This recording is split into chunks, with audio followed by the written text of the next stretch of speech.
ముచ్చాలు పెట్టుకుంటుంటే మా వాడు వచ్చి నాకేడ రాజనాలు ఎన్ఎస్ రాజనాలు ఇక్కడ చెప్పి నాకు మాట్లాడేటప్పుడు వాళ్ళు ఇద్దరు సైకిల్ మీద వేరే నాలు మనిషి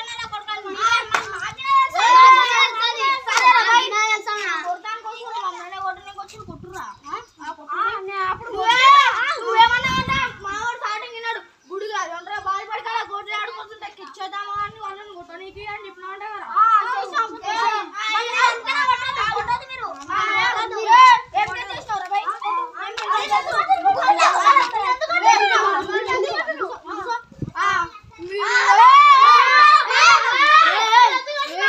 రమేష్ అనేది కూడా మీరు ఇట్లకే చేసి అటకే చేసిన ఇల్లు ముగ్గురు ఒకటారు అని మావాడు సాధించుంటే నాకు ఏడా ఎన్ఎస్ రాజన్న ఇంటి కాడ కూర్చుంటే అన్నా అనుకో దమ్ము వచ్చి కొట్టి కొట్టారా కొట్టురా